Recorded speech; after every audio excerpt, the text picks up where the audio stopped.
Welcome to Founders Future, a podcast powered by Closers.io, where we dive into the journeys of innovative entrepreneurs and explore the road ahead for them and their companies. I'm your host, Mishal, and in each episode, we uncover the stories behind impactful ventures, the challenges faced along the way, and the strategies driving their future growth. Today, we're thrilled to have Stephan Bajaio, the CEO and co-founder of VibeLogic, joining us. Based in New York City, Stephan is a digital marketing visionary with over 20 years of experience from co-founding Conductor to leading Turno's rebrand as CMO. Now VibeLogic, he's blending AI and human insights to redefine SEO and content strategy, helping brands connect with audiences in meaningful ways. A global speaker and thought leader, his mantra, "If you're not helping people, you're just selling stuff," drives his mission. We'll explore his founding story, how VibeLogic decodes search intent, and his vision for scaling this innovative agency. So let's dive in, Stephan. With that being said, welcome to Founders Future. You're gonna hate me. It's Stefan. I Stephan! know. I know. You did it so well, honestly, that my mouth is dropping. Yes, that was amazing. What an amazing intro. Thank you so much. I can't help but be flattered by that kind intro. Um, Absolutely. Well, we're so excited to have you here, Stephan. Let's kick things off for our listeners. Take us back to the beginning. What specific problem within the digital marketing or SEO landscape, perhaps around disconnected strategies or automation overload, inspired you to start VibeLogic? Sure. For some context, let's see, how far back do I take this one? All right, 2008 or so, find my way into SEO. No clue how that happens. Show up from Yahoo into a small link building company. Link building isn't even something I understand fully at the time, but I basically start making phone calls to our clients, and there are all these very large organizations, Marriott and AT&T, and T, and they all have these little individuals charged with SEO in them that have really never seen the light of marketing, to be honest, and they hardly get much. They all have one common theme, which is I'm alone on my own little island in this very large enterprise world. And what's funny is I keep hearing this over and over again to the tune that I'm like, hey, you know what? Let me just start parroting what each other is saying to each other and see if these messages connect. And it's so funny. They're all going through the same journey. They're just at different places in their careers, or their orgs are just like restraining their ability to get anything done. Because unfortunately, in the world of SEO, you're completely and utterly dependent on others to help you get it done. Whether it's writing the content and getting it live, you're not necessarily a writer, or whether it's the dev team and hopefully getting them to put stuff live, which is put in a ticket and pray. So these are kind of the ways in which these people live. And as I learn more and more from them, I kind of grow myself. Our business grows. We go from a link building company to selling that off and actually creating the first enterprise SaaS for SEO, for enterprise SEOs. And that turns into a wild, huge billion-dollar business that ultimately gets bought by WeWork. We buy ourselves back from WeWork before they implode. Awesome stories about that. Plenty of other podcasts I've talked about that story. Lots of cool stuff. I was not the first co-founder of Conductor, so I got to do a lot of my building within Conductor.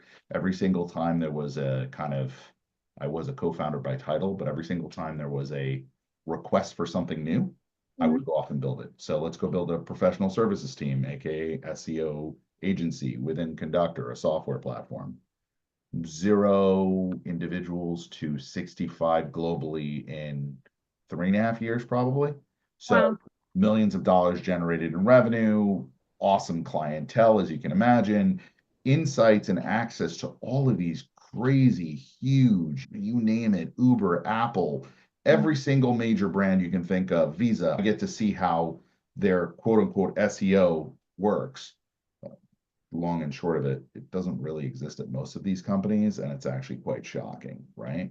So as I kind of go through that process and become an evangelist for our own brand and try and the industry starts to grow up, it does. SEO is no longer, it's like literally talked about on Shark Tank. I'm like, whoa, they'll actually say things.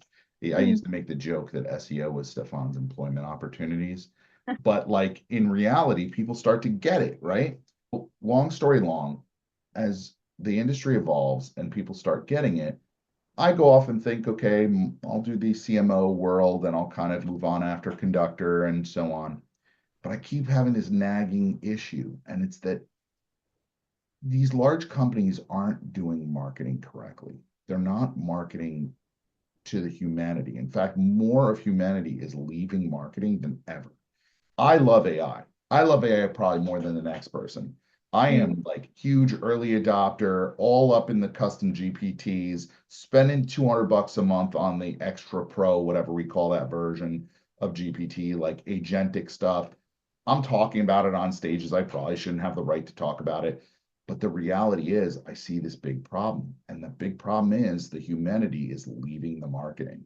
mm, So I get with a friend of mine who I met during the pandemic, Trevor Stolber, and we say, is there a way to kind of maybe build niche markets?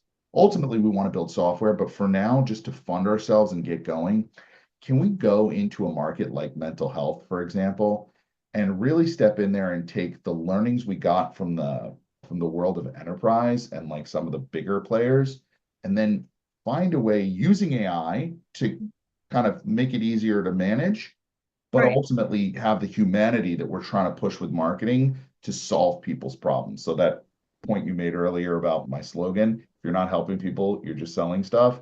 Right. Could we approach different niches with that kind of mindset? Because in the world where you can click a button and frankly, in a world, as almost all the AIs say, right? Like in a world, you're like, oh, in the vast digital landscape, God, it's AI writing.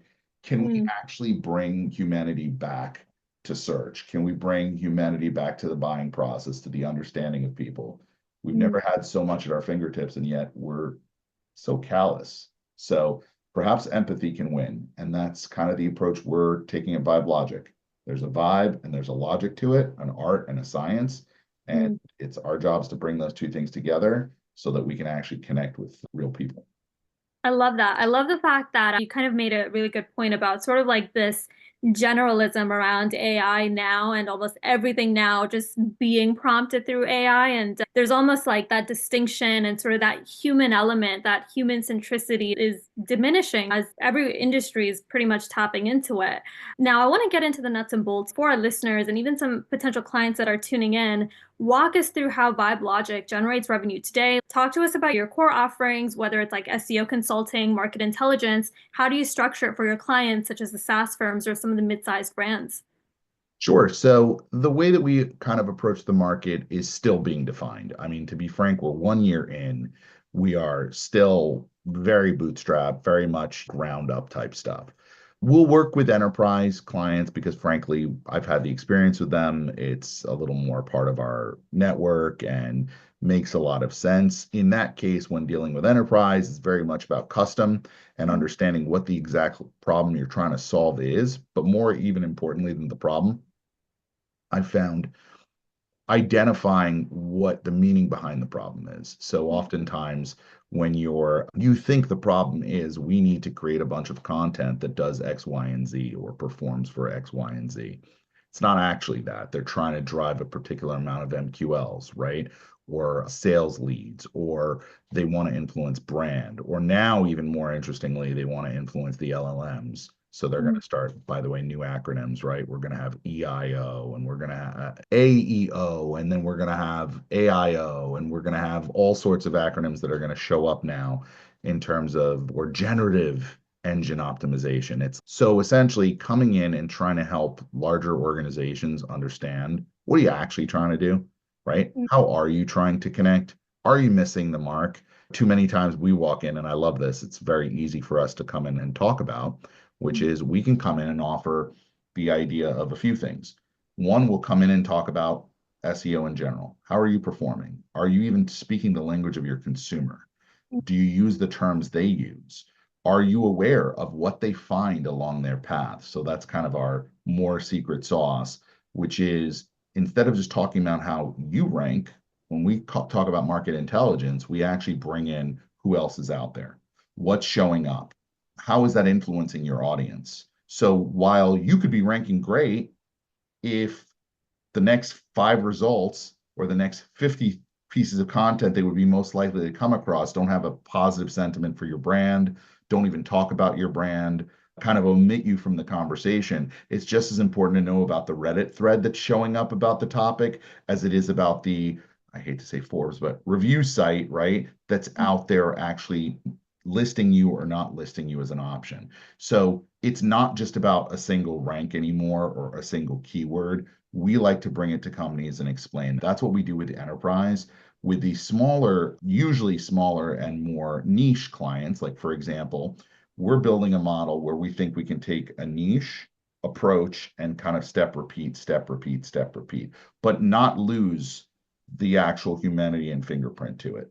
So in this case, we've had a focus recently on mental health. So Mm, we'll look at mental health care and mental health clinics and recognize, hey, it is great that you have a page about trauma, but you don't go far enough. You don't talk about PTSD, or you might have a page about postpartum. Okay. But do you have one for dads? Because I didn't know this, but 1 out of 10 men actually have postpartum. Or non-birthing parents, for example, can have postpartum.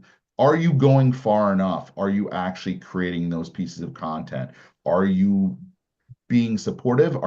Is that just going to be a bullet point you put on a page? Or are you going to speak the actual language and meet people where they are? Why mental health? We think one, it's a very growing market, right? Unfortunately and fortunately, I think it's great that the US populace now finally doesn't have the same stigmas it used to have around mental health and therapy. But additionally, there's also just a tremendous need, and you help people by connecting with someone rather than just saying a service page, right? But actually producing a page that makes people feel seen and understood and recognized. That mom who's going through postpartum, who doesn't know how to name it yet, or isn't sure, or feels a tremendous amount of shame, for example, about the emotion she's feeling, she's not picking up the phone and just reaching out to a mental health clinic. She mm, needs some support before she gets to that point.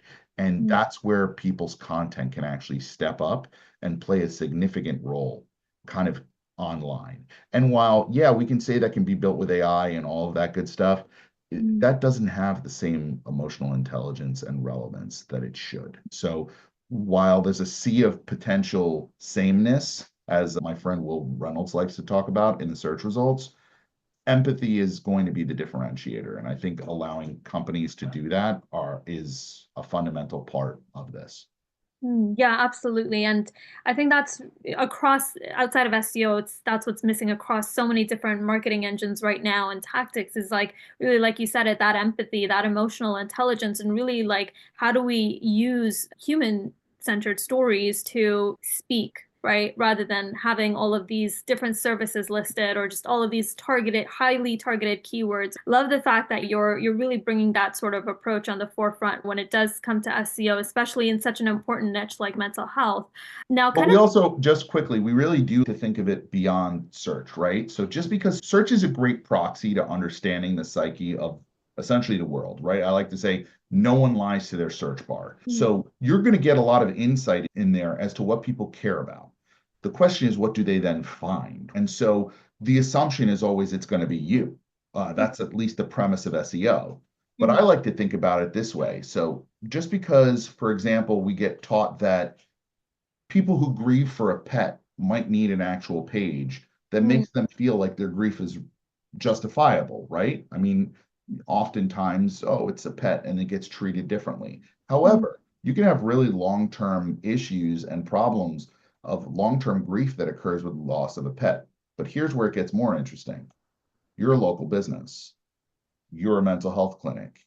You choose to write an article, maybe two, maybe three, about, and we base them in keywords and understanding of what people care about who are looking for that topic. You build that great content. Is your hope just to have it found by Google? We tend to come to you with a different approach and say, hold on a second. Aren't there veterinary clinics all around that probably have to put down people's pets all the time? How are you making sure they're aware of this amazing content that frankly could help their client who happens to potentially intersect as your client? And so recognizing these moments that just because they're happening online, just because they're happening on a page, on a blog, doesn't mean they should be trapped there. Doesn't mean the only reason, oh, I built it for SEO, therefore the only thing I measure is how well it does organically.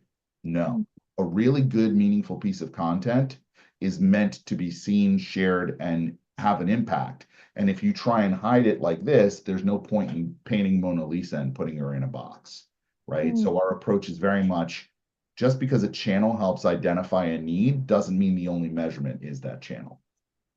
Yeah, absolutely. I think that's such an important thought because we're carried away in this sort of online space and this bubble where we think that everyone out there who is maybe going through something like that is going to necessarily go online and search for something like that. But a lot of those conversations stay local, like you said, and they do happen in the spaces that we live and breathe in, the reality right outside of Right. Yeah, online. we forget that there's in real life, right? There's in real life. These boxes that we've created of cool lighting isn't everything. There's a world outside.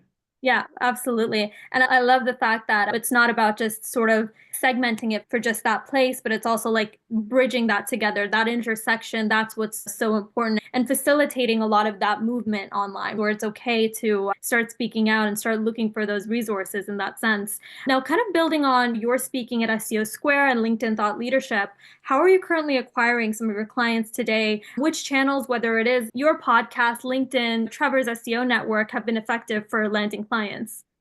Yeah, I mean, it's interesting. We definitely have a flow of clients that happen pretty naturally because of my background in SEO, Trevor's background in SEO. It's interesting as we've created these newsletters. It's funny, I've been kind of niched recently into that niche of mental health marketing, and I'm like, whoa, hold on a second. This is just a niche. We're just trying this. I don't want to be, not that I don't like being associated with mental health. I love it, but I don't want to be simply siloed into that. That's the worst thing you can do to me is put me in a box. I'm actually starting, funny enough, another newsletter that actually comes out this week called Control Plus Human. Mm, And that whole concept is the idea that I plan on sharing a lot of things about enterprise SEO, about organizational structures, about people first leadership, about AI, about marketing for humanity and humans with empathy, so that I can kind of counterbalance. But one of the mm, things that's been effective thus far, and we have yet to kind of turn it into some more effectiveness, is we've created a bunch of articles about mental health to help the mental health clinics themselves promote. So that whole idea of postpartum and that whole concept, we give that away. That's written in a long form article where a mental health firm can go and consume that content, whether it be on LinkedIn, on our VibeLogic.com, our newsletter themselves, our LinkedIn newsletter. There's plenty of ways they can consume that information and kind of step up. Not sure that LinkedIn is the best so far for a mental health kind of therapy owners. I mm, think they don't spend, it seems, as much time there. We're kind of investigating whether they're more on Instagram or some of maybe the older channels like a Facebook. They're definitely in groups. And I'd say the whole point of kind of the approach, and this is where I would tell other marketers or other folks doing marketing for their startups and your kind of approach to this is you only have so much time. So I can only write so many articles. I can only put as much mind share as I can into a podcast or something like this today, right? Repurpose. Now, repurpose doesn't mean regurgitate because regurgitate is ugh, right? But repurpose, there is no reason, and this is a great place, by the way, to use AI. mm, You write an article and it's good in this case, wonderful. Now, for example, I wrote this entire postpartum article, but then I challenged AI to help me blow that out into an actual guide. The mm, guide goes in way deeper into all of the different audiences that you might target with the content and so forth. Am I going to give that away? Sure. But behind a wall where I get an email address, a first name, a last name, and potentially a website. Okay, that's a lead generation form for me, right? At the same time, I'm giving away a tremendous amount of information. Now, people will turn around to me and say, oh, aren't you scared giving away all this stuff? I mean, after all, like you're literally giving it to them. So, like, why wouldn't they just do it themselves? mm, And I'll tell you exactly why. Same reason why you don't do it all yourself either. Or at least you're learning pretty quickly that you can't do it all yourself, right? It's because no one has time and they would rather pay someone who actually knows what they're doing to do it right the first time rather than trying to do it themselves, spend lots of cycles on it, realize they didn't do it as well as they could have, realize that they wasted all that time and effort and money, and then coming back to the same solution, right? mm. So That said, you can give everyone all the answers. It doesn't mean they're going to put them in place. I would highly recommend when you think about your own content, your own value proposition, what are you producing? How are you producing it? Where's your audience? Where do they get value from it? And how can you create that value over and over again? And if you can do that as many times as possible, you'll figure out which, for which niche and which specificity speaks the best. You'll see it. And hopefully, if you're pointing it to a website, it's a little bit easier to measure, to be frank, than walk-in traffic. But, if you have that luxury where you can actually tell what's going on with a website, I would highly recommend try out many different things, but do it off of one source piece of content. Doesn't matter. People aren't going to get upset if they see a post twice, or it's not like that. I think you have to stop worrying so much and start getting stuff out for consumers, but make sure it's useful. Make sure it's valuable. If it's not valuable, don't say it. If it's navel gazing and me talking about, if this podcast had been all about me talking about VibeLogic and how important we are, I'm selling nothing. However, if you've watched this podcast and you're going like, wow, I love this approach. This is something I'd like to do with my business. Okay, I think I might have just gotten possibly some new leads. Yeah. So it's a mindset and a way that people need to approach things. And you know what? If you're able to be on a podcast like this one, for example, and share wisdom and it helps people who never spend with you, who cares? It's not a zero-sum game. Other Yeah. people can win too. Give all you've got because it's all you've got. Why not? So I hope that someone will take from this podcast today and actually make their business better, stronger, more effective. Based on my words, that's honestly the greatest gift I could get.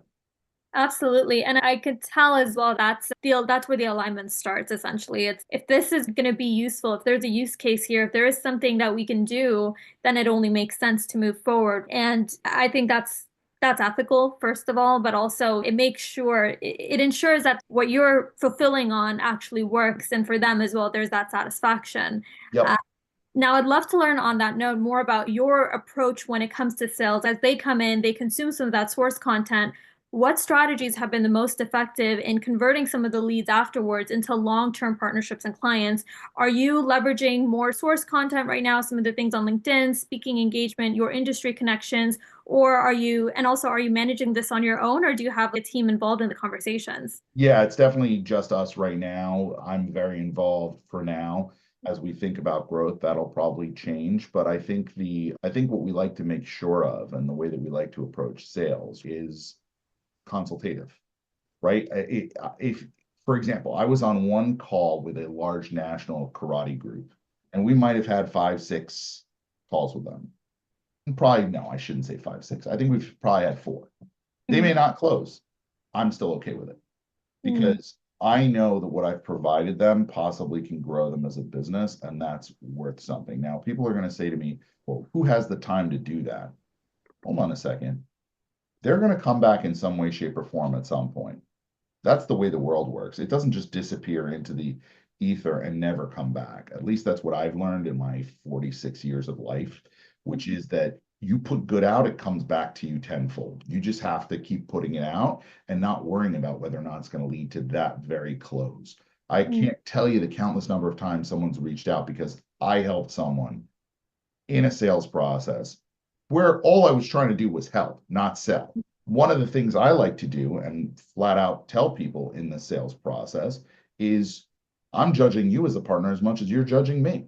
Now, that may put people off, but hold on a second. I'm not a multi-million-dollar conglomerate right now where I can afford to have bad clients. I am small enough and bootstrapped enough that I need to make sure that the clients I get are in it. They're not in it because they want to see a return tomorrow, because that's not going to happen with SEO, especially SEO is a 401k, not day trading. You don't get to turn it on PPC and all of a sudden you see outcome, right? So it's very important to set the expectations properly. In fact, with smaller businesses, I'm constantly pulling out a calculator and we're looking at what the conversion rates look like to understand how are you going to get return on investment? Like what would need to happen in order for this to make sense? Because I could get dollars from a lot of places, but I want to make sure that when I do, they're actually helping. And maybe that seems a little bit crazy to some people who think it's just business. No, it's not just business. In this case, it's people's livelihoods, it's people's jobs, It's people's capability to do the things they want to do in life, right? It's their passions. So you need to take it seriously and you need to ensure that you're building relationships, not vendorships. Vendorships are great if you're just trying to sell something once. If you're Mm, actually building something like I've been in SaaS where subscription matters, I think of agencies the same way. I'm mm, building a relationship. I'm not doing it based on a month to month. In fact, we don't even work on a month to month retainer. That's not a way. I can't forecast my own revenue that way, and I don't expect someone else to do that either. We're obviously good about cash flow and making sure that people aren't getting hurt in terms of the spends they have to make. But we want to align those things to at least our growth and our ability to do that. So we're very transparent in our sales process to people as to what goes into these types of things, setting their expectations properly, recognizing that they truly understand their needs, and also recognizing that it's not all about the close. Like mm. you can have a great sales process that doesn't lead to a close right now. If it has to suspend, people say, oh, if it was budget, if it was this, then it wasn't really a need. Yeah, we could argue that till the cows come home, but the reality is you're not going to, if you can leave a bridge open to every one of the potential losses you had, you're going to have more wins in the future. So that's the kind of approach we take. It's the kind of sales organization I want to make sure that we build here because all too often I've been, unfortunately, the unwilling participant of a promise was made in sales, a support had to happen here, and often the check that's written here, so to speak, bounces real hard when it gets to the customer success side of the house. Because I've been too used to that and seeing that type of thing, I'm very attuned to it and I don't let it happen. Yeah, no, absolutely. I mean, it really kind of goes back to what you were saying earlier. I can create that flywheel. I can onboard this person right away and help them out, but is it necessarily going to make sense? And am I going to put myself in that situation where the numbers don't check out? I think that in itself is such a great, unique, and disruptive proposition that you're offering to your clients, which is the fact that, hey, it's not fixed retainer. We're malleable, we're flexible, we're willing to work with you, just depending on the climate of the situation. No, And we also challenge them too. Like another thing we do in partnerships is what are you bringing to the table? For example, if I come with a whole bunch of ideas as to things we can write, but you don't have anyone to write them, then mm, I actually haven't solved anything. I've created a problem. mm, So it's recognizing these things in advance and saying, okay, if I could get you 5 ideas for really valuable pieces of content to create in the next 2 months, would you or someone in your staff be able to write them?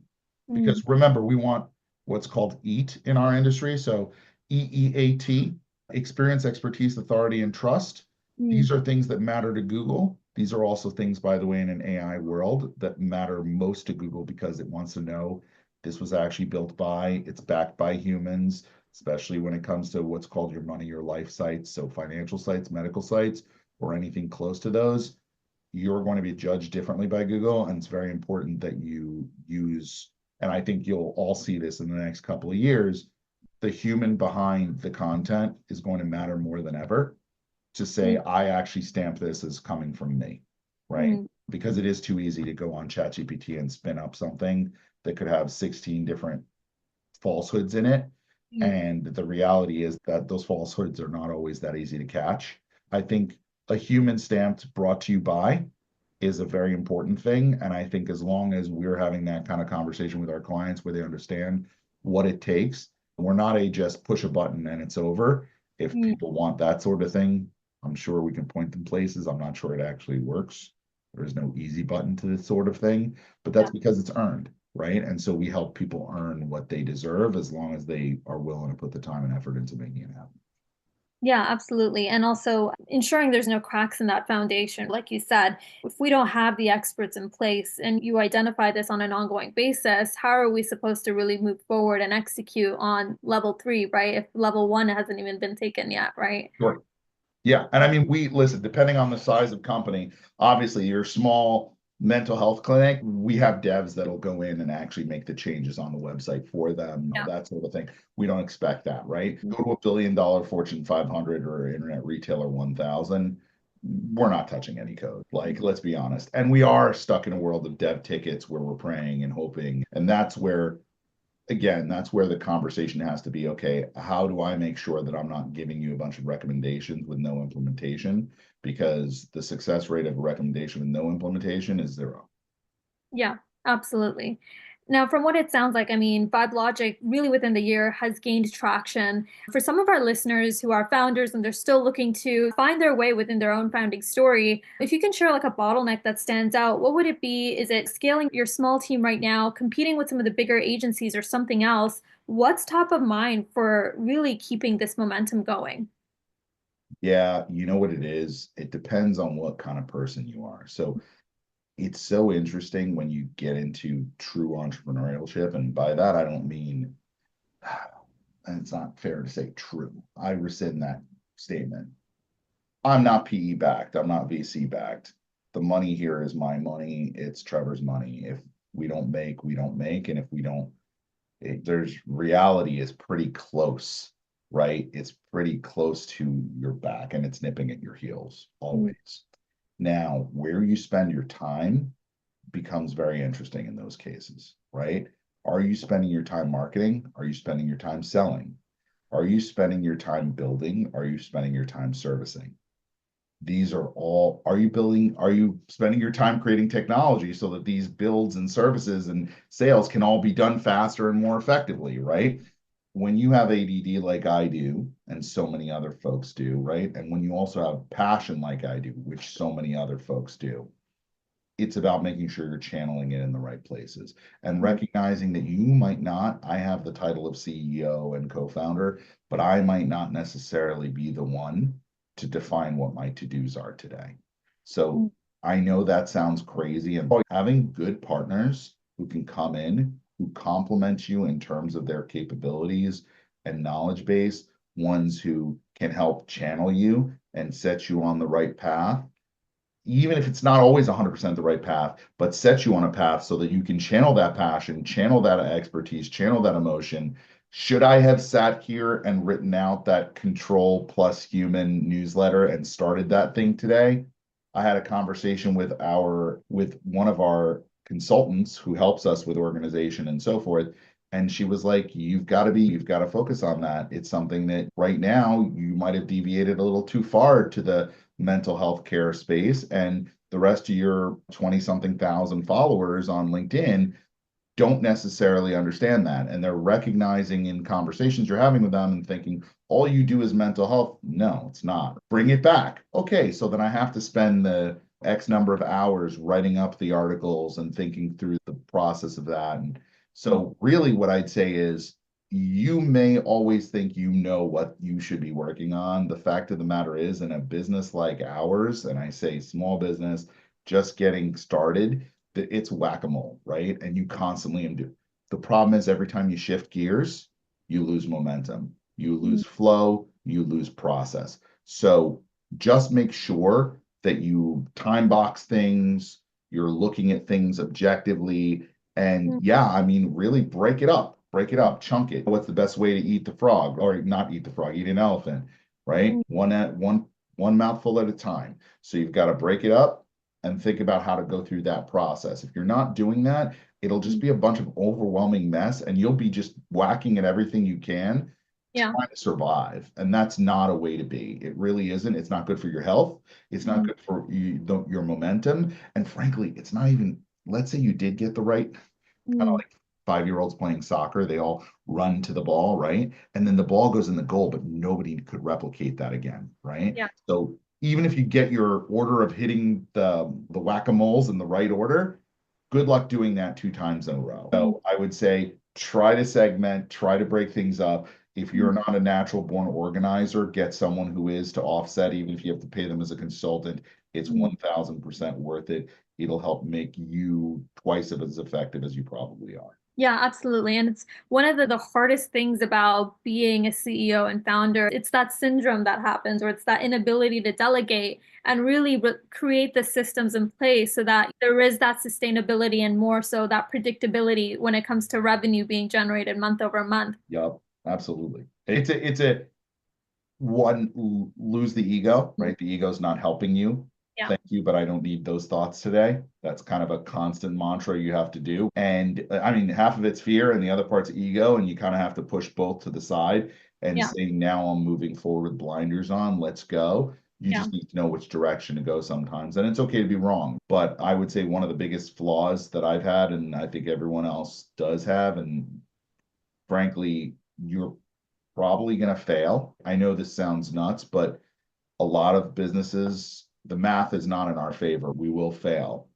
What sucks is if you failed and didn't learn. Mm, So I do love that quote of I never lose, I mm, only win or I learn.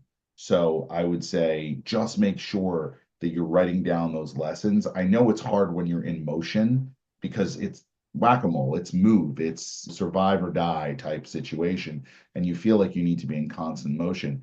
But if you mm, don't write or find a way to memorialize the good, the bad, and the in between, again, you'll end up possibly with some level of success and then not really a clear path as to how you got there. So mm, make sure that's replicatable because scale is really just a replication oftentimes of a good path and then mm. just throwing it into larger context. But if you miss that nuance, you're missing something very important in the process. Yeah, absolutely. And also just testing it out on your own. How can you expect someone else to do it if, you haven't tried it on your Of own? course, Yeah. of course, of course. Or really created that sort of proven system or proven way of this working.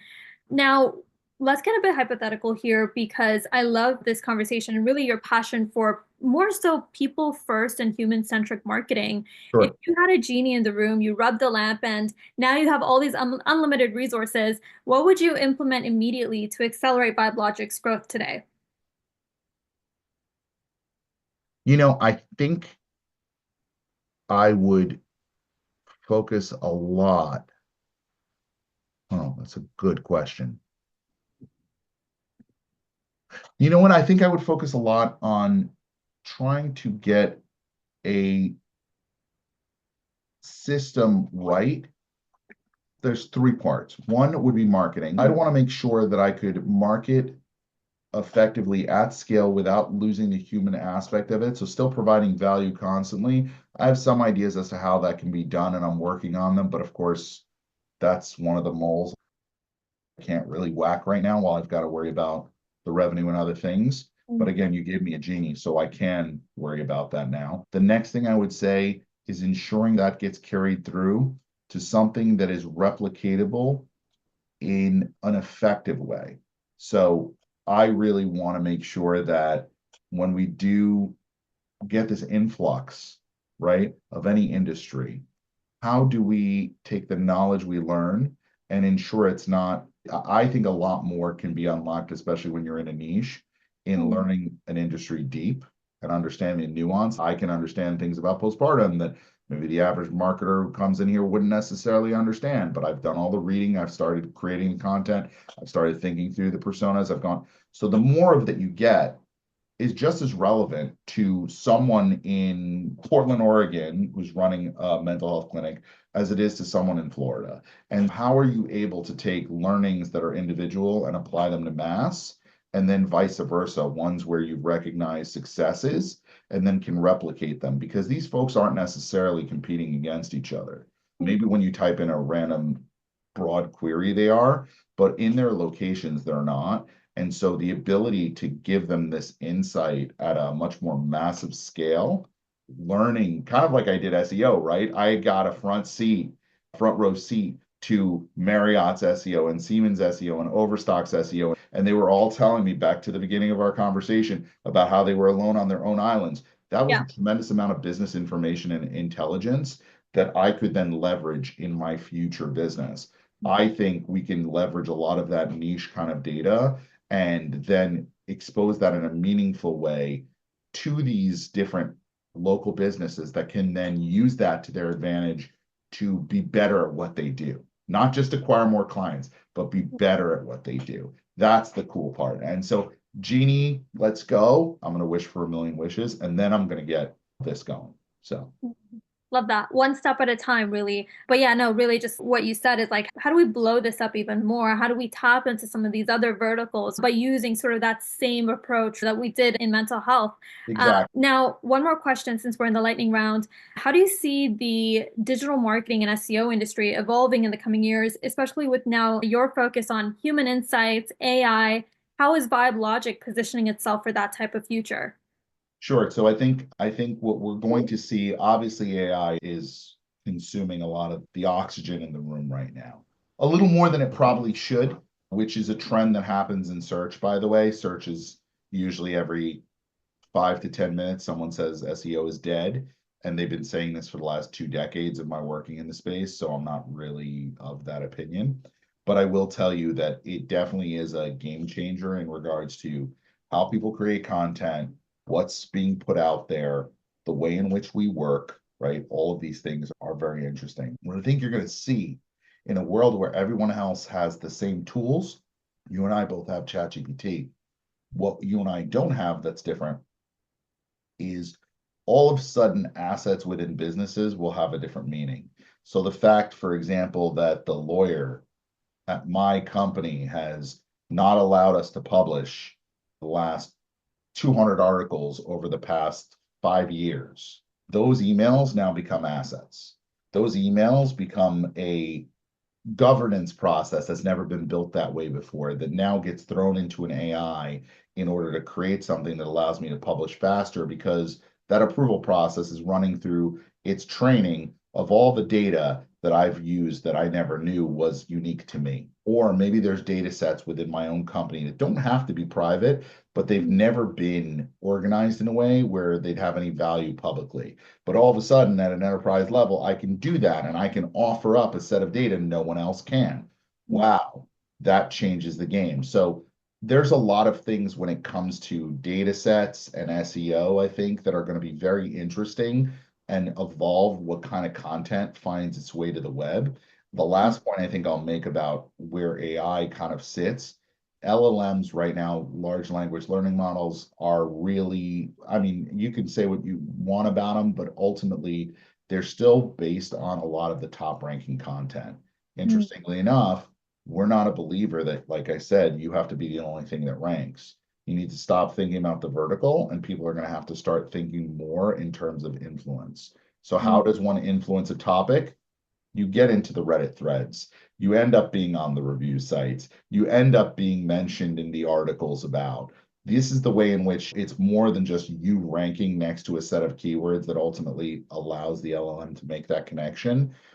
Your ability to stop thinking of it myopically as a channel marketer and then start recognizing it as the influence that people will feel of your brand or the lack thereof when they look for topics, keywords, and groups of keywords. That's ultimately where SEO goes. It's where I think digital PR goes. I think it's where a lot of mind share goes over the next 2 to 3 years. Now, really, for the listeners, entrepreneurs, and founders, what's the best piece of advice that you've received about scaling a digital marketing agency? Perhaps around your SMPO days or a mentor, what would you say to them? Get out of your own way. Get out of your own way. I mean, I'm still learning that. And every day I have to remind myself that. Get out of your own way. If you can delegate it, if they get it wrong, that's okay. Oh my God, that's something I now need to keep in mind. I need to go back to it. I need to get back to it. Trust me, if it's important enough, it'll find its way back in front of you. Just delegate, move, and get out of your own way. You are probably you're your number one largest asset. You're also your number one largest obstacle. Mm. So treat yourself that way. And I don't mean beat yourself up. I mean, recognize when you're being an obstacle versus when you're actually being a cheerleader and moving things forward, right? I think my great uncle, this is just really great life advice. He was 104 years old and he was still doing yoga every day till the day he died. He stopped working at 98. He was just an amazing man. Mm. And Uncle Ellie said this to me, and it still stays this to me to this day. The only thing you can control in life is how you respond to it. So if you can, as an entrepreneur, think about that and say, am I responding as an obstacle or am I responding as an advocate. How am I useful here? Are these thoughts useful for me right now? Is this really what I should be doing? How am I responding to this? The more you can recognize that, the more you'll know whether or not you should be involved or not involved, the more you'll step to the side when you should and allow things to occur. Because, like I said, you can be your best friend or you can be your worst enemy, but it's going to depend on whether or not you realize how to respond to things. So Uncle Ellie was very right. I take that to heart every day and try to remember it. It's easier said than done, but it's a worthwhile lesson. Very well said. No, I love that. And it goes back to what we were saying earlier about some of really that founder syndrome, right? When it's not being able to take that next step, not being able to create sort of the systems and get out of the way and start to find the experts in place to help in that sense. So Mhm. I love that. I mean, on that note, that wraps up another inspiring episode of Founders Future. Stephan, thank you so much for sharing your Thank you. This was wonderful. I love appreciate that. it.